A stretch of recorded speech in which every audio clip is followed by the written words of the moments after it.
Good morning. Thank you so much for having me. My name is Grant Bonin. I appreciate the gracious introduction and that you're willing to let me stand in between you and I think the next coffee break. In the next half an hour or so, I think I've got about a half an hour to speak. I'll try to give you a very high-level overview of the opportunity that ourselves and a number of other companies are pursuing worldwide to bring a future of space resources to bear on humankind. And if I can convince you of one thing during this talk, it's that what you might think of as science fiction is very much on the cusp of becoming science fact. Now, just so I can get a sense of the audience here, just by show of hands, how many people have at least some familiarity with the idea of space mining or asteroid mining? Just by show of hands. So I see, oh, there's one. Thanks, hi. All right, so that's good because I've kept this talk extremely high level.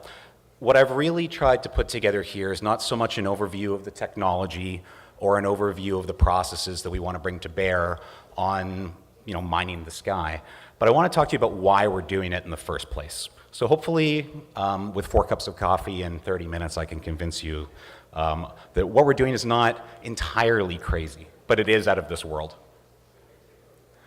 So a little bit of boilerplate, I'll talk about our company. It's called Deep Space Industries. So we were founded in 2012 as a space resources company. We're based in Silicon Valley in the South San Francisco Bay Area. We also have offices in Florida as well as in Luxembourg City. And the fundamental vision of Deep Space Industries was to enable human space settlement, that is an enduring presence of people in space, by harvesting the resources of near-Earth asteroids. Now, we've assembled a team with a lot of expertise in both mining, but as well as spacecraft technology development, small and large spacecraft mission design, rocket propulsion design. And our small team of engineers, principally located in Silicon Valley, is working towards a pretty audacious goal to begin doing commercial, low-cost asteroid prospecting space missions starting in 2020. And I'll talk a little bit about that towards the end of the presentation. But I said I wanted to start with context, and this is important because in a very real way, I think there are a lot of people here who feel that the future we've experienced is not the one that was promised in the 1960s and the 1970s at the dawn of the space age. A mentor of mine, a gentleman named Jeff Grayson, had his son come up to him once and he said, "Daddy, is it true that when you were a kid, people used to walk on the moon?" And that shook him to its very core because it occurred to him, well, that's kind of how a dark age starts. Not when a civilization forgets how to do something, but when its people forget that they ever could in the first place. Now, we've had on the order of 500 manned space flights, crewed space flights in history today. The Wright brothers did 700 unpowered glider tests before the first powered flight. We are not at the end of the space industry, the space age. It hasn't even really begun yet. And so when I was growing up, not only was I inspired to continue to pursue a vision of people living and working in space, but I was raised to want to pursue this kind of future, next generation for the purists in the audience. But I dreamt when I was a kid, and many of my colleagues dreamt when they were kids, of people living and working on the moon, having to live underground to protect themselves from radiation, but still a pretty cool view. Or visions of people living and working on Mars, not as audacious as you might think. And there are even more ambitious and audacious visions that people have for the future of spaceflight. This next one is from a really neat video short film called Wanderers. And these are people walking on the surface of Europa, one of the moons of Jupiter. And we'll just ignore for a second that they're probably going to die from radiation exposure and just marvel at the beauty of what it is that they're undertaking. This is the kind of future that a lot of people in the space industry have been assembled to pursue.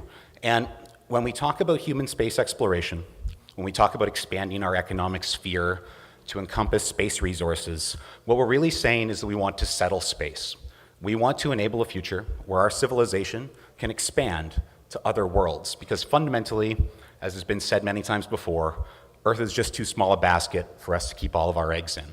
So to pithify that, when we talk about asteroid mining with people, it's about humans, not rocks.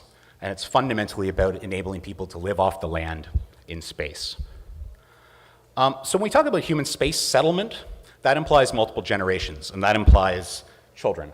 And I love this photo because tiny little children plane on Mars, but as beautiful a vision as that is, it has real problems. And those problems can be summarized as in really two ways. The radiation environment in space, but also the gravity problem. So I've made this really high-level chart that plots gravity level between nothing and one Earth gravity that we're experiencing right now on the horizontal, and arbitrary goodness on the vertical axis. And we know that at 0G, the astronauts living on the International Space Station, their health deteriorates quite significantly. It's a problem. You can't really live there. And we know, demonstrably, that at 1G, we're pretty okay. But draw the curve between these 2 points. Does it look like this? Does it look like this?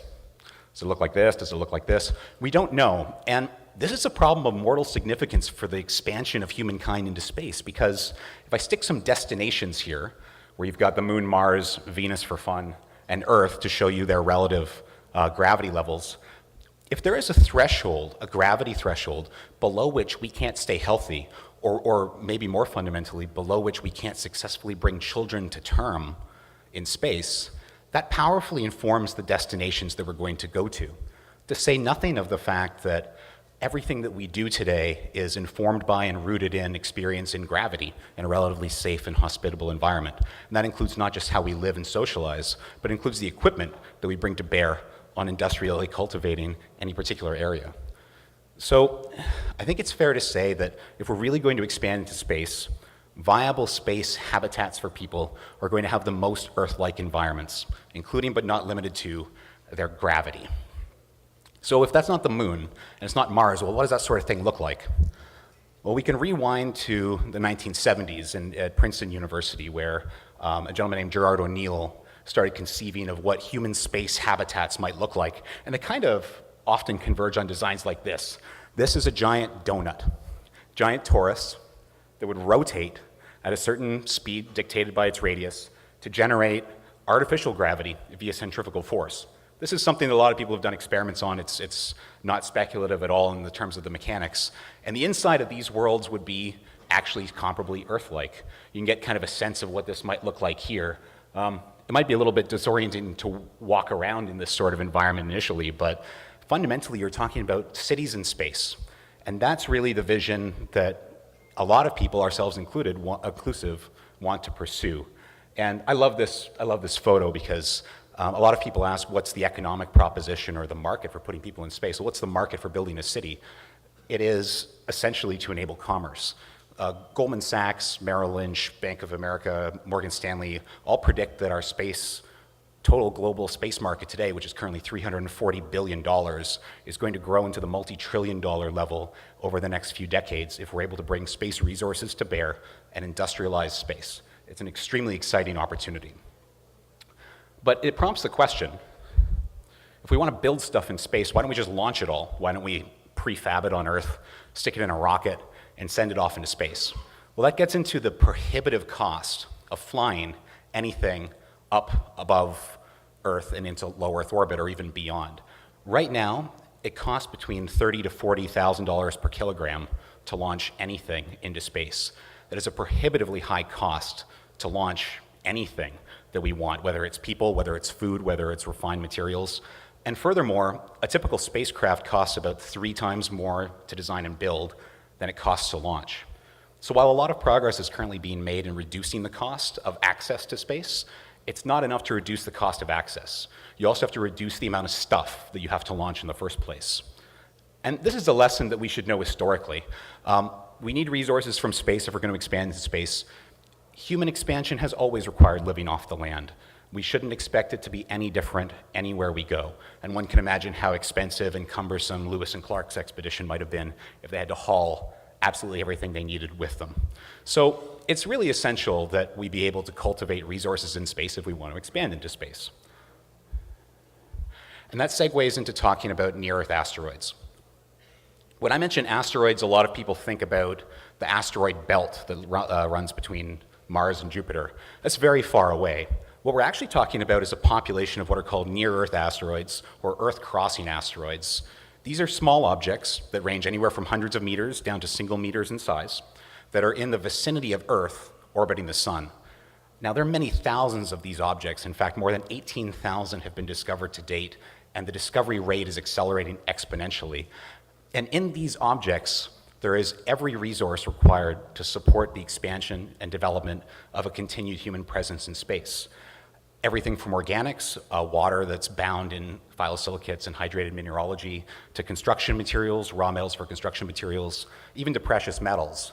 Everything that we could need for human civilization is found in the asteroids.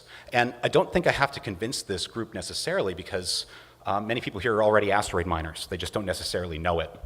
All of the precious metals that we pull out of the accessible parts of the Earth today were deposited here by collisions from near-Earth asteroids.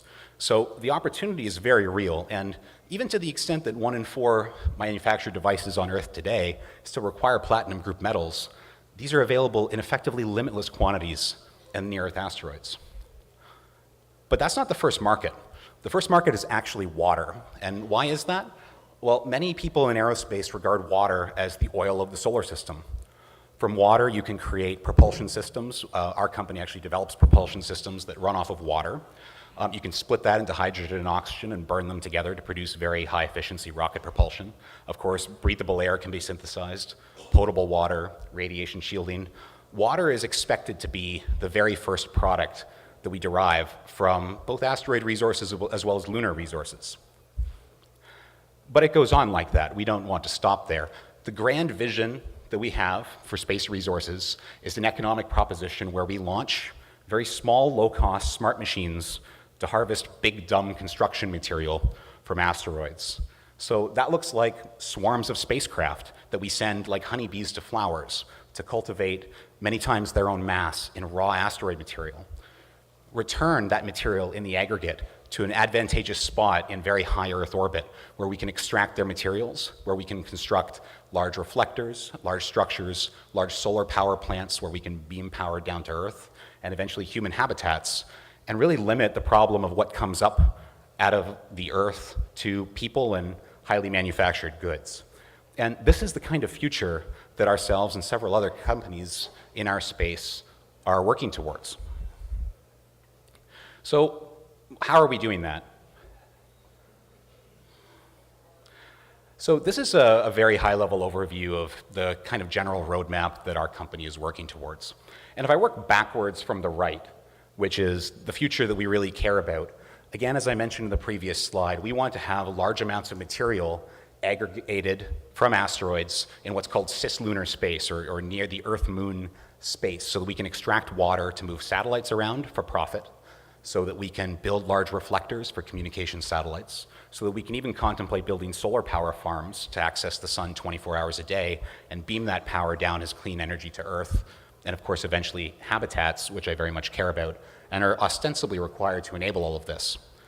But before we can ever contemplate doing that, we need to do surveying and prospecting.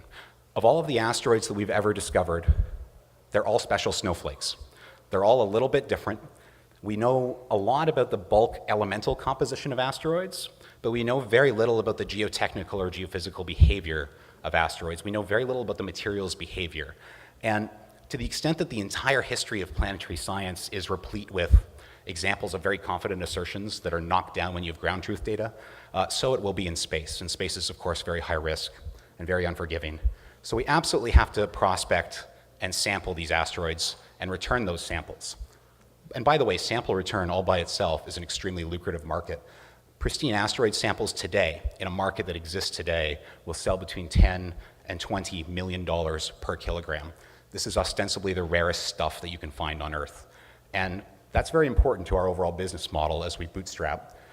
But we can't survey, prospect, or sample return from asteroids without having extremely low-cost space exploration capabilities. To date, most exploration missions you might think of that have gone beyond Earth to places like Mars, other asteroids, or the Moon, cost in the order of $1 billion a shot. That's just not palatable. So one of the major things that our company is doing right now is developing both enabling technologies and low-cost space exploration craft that can dramatically lower the cost of accessing everything beyond Earth orbit, not just for our purposes, but to also fundamentally democratize deep space for other commercial actors. So if I play that forward, as we develop low-cost space exploration missions for profit, selling those to space agencies, to other individual commercial entities, and the interest is quite significant. The retained earnings from our enabling technology sales have allowed us to fund low-cost exploration. Low-cost exploration retained earnings will allow us to fund asteroid prospecting and sample return.